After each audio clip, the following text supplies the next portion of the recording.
Good morning, students. Today we are learning the paper second. Today we are start the paper second. In previous lectures we have completed the crops to the pineapple in paper first. So today we start the paper second, and in paper second next crop is the bhendi. So it is also called as okra. भेंडी आपण common name आहे त्याचं भेंडी, तर भेंडी इंग्लिशमध्ये सुद्धा भेंडी म्हटलं जातं. It's English name is okra and it is also called as lady's finger. So botanical name of bhendi is Abelmoschus esculentus. Abelmoschus esculentus and family is Malvaceae. Origin South Africa. So let's see the introduction about the bhendi. So it is a good source of vitamins A, B and C. The root and stem is used for the clarification of juice of sugarcane in jaggery preparation. So bhendi, it is very good for our health. It contains vitamin A, vitamin B and vitamin C. So that's why it is very important.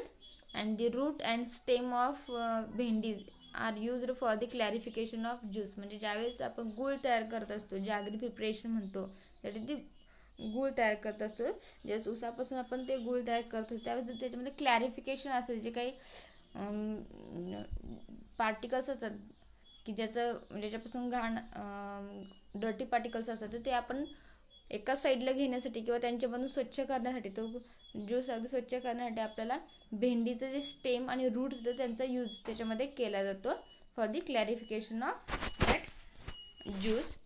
So let's see the next point, that is the climate.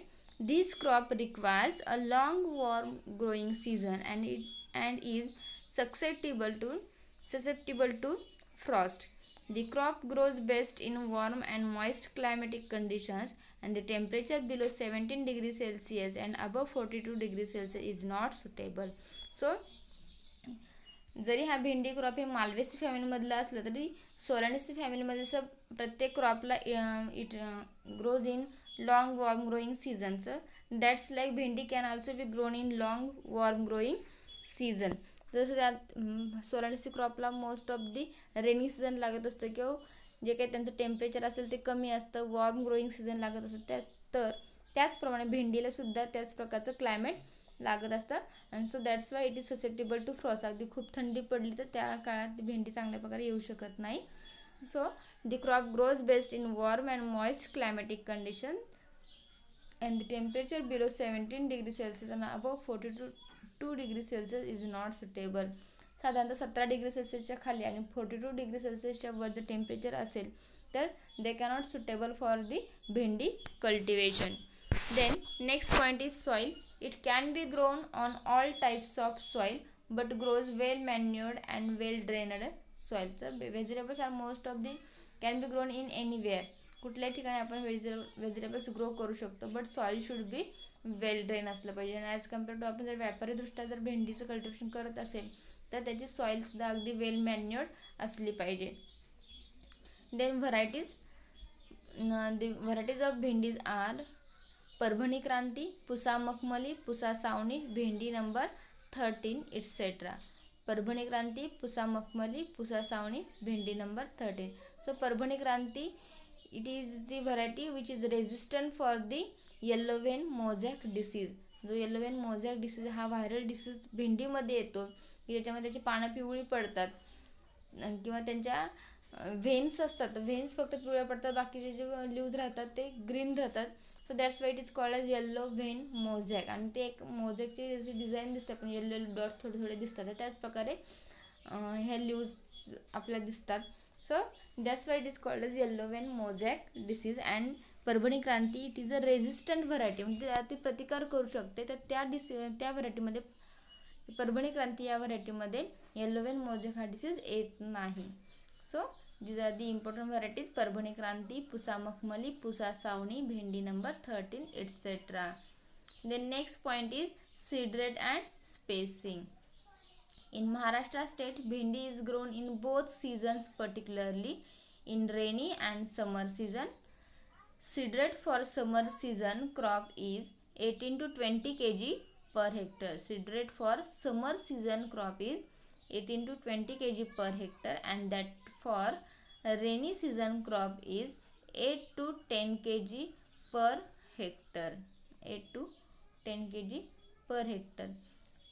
So it is the seed rate. म्हणजे महाराष्ट्रामध्ये आपण जसं तुम्हाला सांगितलं की bhendi requires warm and humid climate, शक्यतो warm and humid climatic condition त्याला available पाहिजे for the good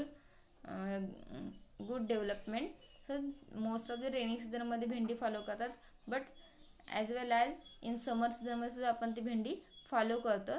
so there the seed rate, different seed rate for the different seasons. For the summer season the seed rate is 18 to 20 kg per hectare. कारण समर सीझनमध्ये पाण्याची कमतरता थोडी असल्यामुळे आपण ते जे काही सीड्स आहेत ते जास्त पेरण्याचा प्रयत्न करत असतो किंवा जास्त लावत असतो.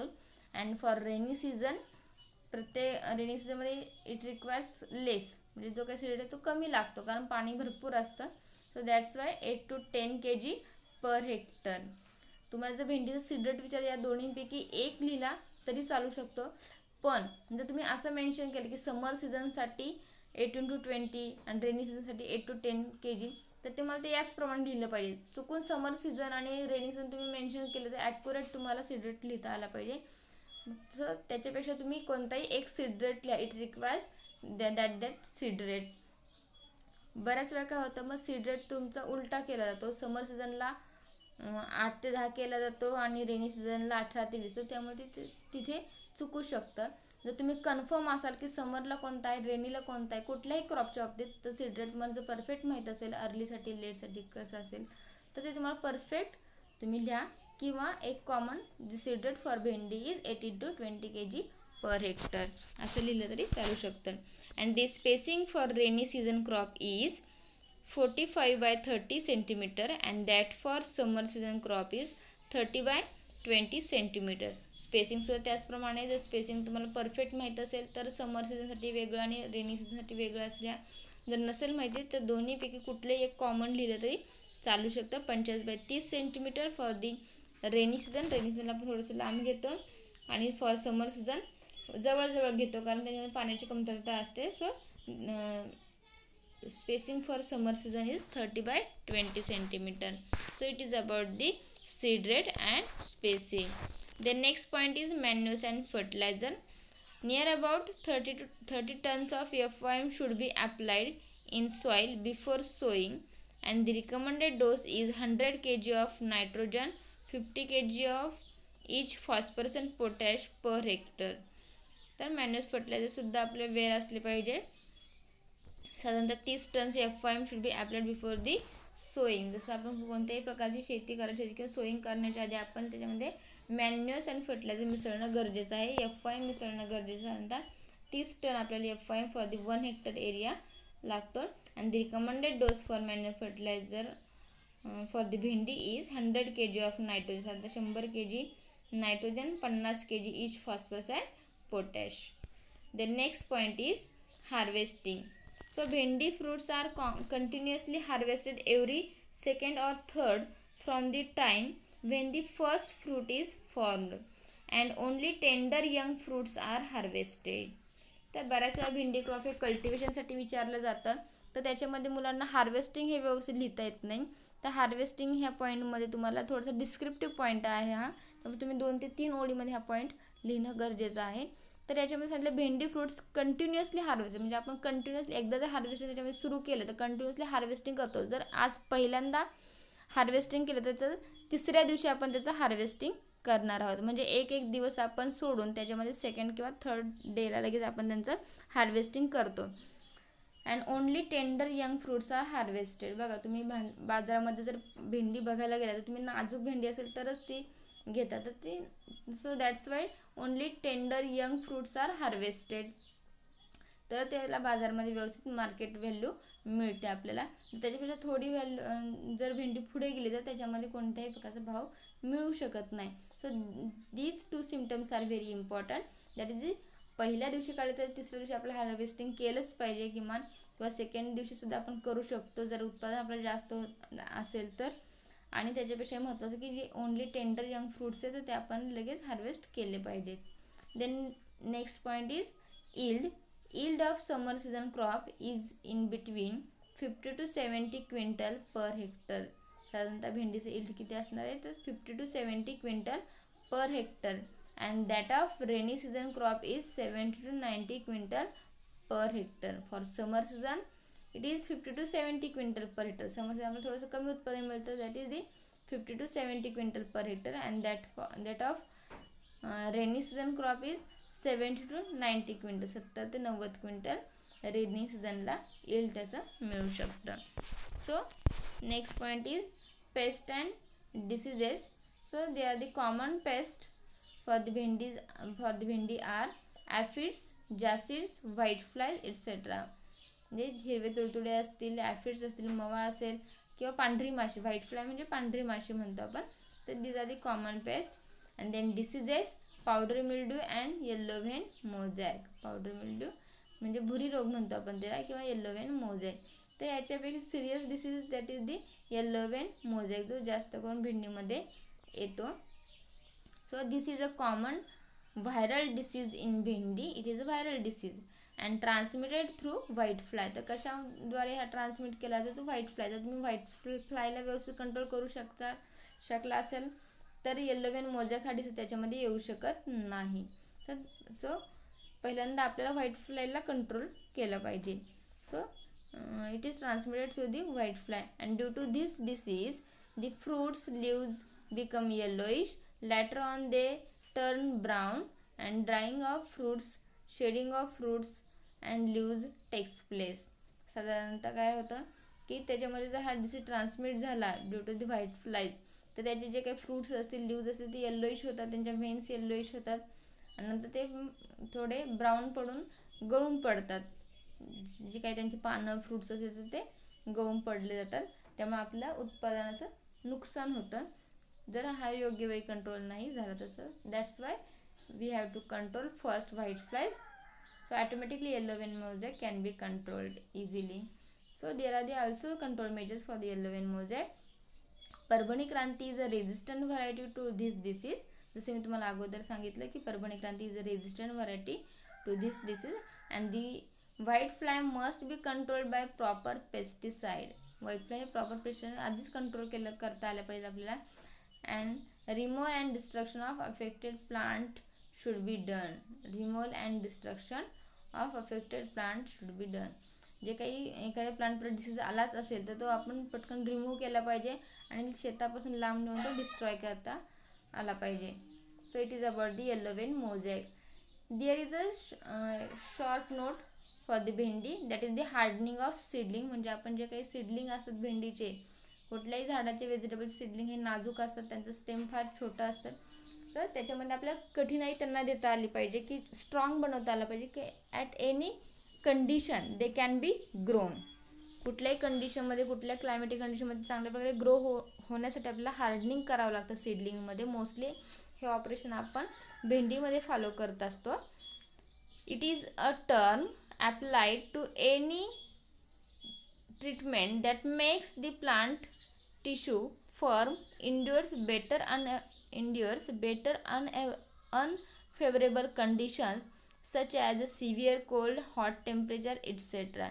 ही एक अशी ट्रीटमेंट आहे की जे आपण त्या प्लांटला देत असतो की त्यांचे जे टिश्यूज आहेत फर्म करतात. अगदी जे आतल्या पेशी असतील तर ते व्यवस्थित उभ्या राहायला पाहिजेत, कडक राहायला पाहिजे, स्ट्रॉंग बनल्या पाहिजे. Induce better unfavourable conditions. आणि ते प्लांट्स जरी अनफेवरेबल कंडिशन त्यांच्या शेजारी असतील म्हणजे क्लायमेटिक कंडिशन गुड नसेल जसं भेंडीला लागतं तसं की अगदी कमी थंडी असली पाहिजे, warm and humid climatic condition असली पाहिजे, तरी पण जर याच्यापेक्षा क्लायमेटिक कंडिशन बिघडलं तर त्या कंडिशनमध्ये सुद्धा ते भेंडीचं क्रॉप चांगल्या प्रकारे तग धरून राहता आलं पाहिजे त्याला.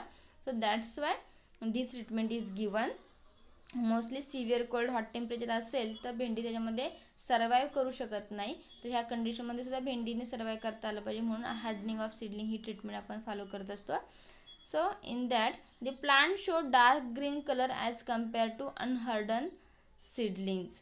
जर आपण हार्डन सीडलिंग बघितलं तर त्या ह्या ट्रीटमेंटमध्ये त्यांच्यामध्ये काय परिणाम दिसतो तर त्यांचे जे काही पानं आहेत तर ते अगदी डार्क ग्रीन कलर त्यांच्यामध्ये पाहायला मिळतो as compare to unharden seedling, ज्याच्यामध्ये आपण हार्डनिंग सीडलिंग केलेलं नाही आहे, प्रोसेस ही केलेली नाही. तर त्याच्यापेक्षा जे हार्डन सीड्स आहेत की ज्यांच्यामध्ये हार्डलिंग ही ट्रीटमेंट आपण फॉलो केली आहे तर त्यांचे पानं ही खूप ग्रीन दिसतात as compare to unharden seedling. And the treatment checks growth and increases the hardiness in the plant.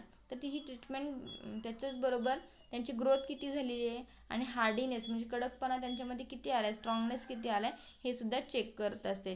The practice is to give slowly water stress to the seedlings so the growth of seedling that is the vegetative growth checks and makes roots more hardy.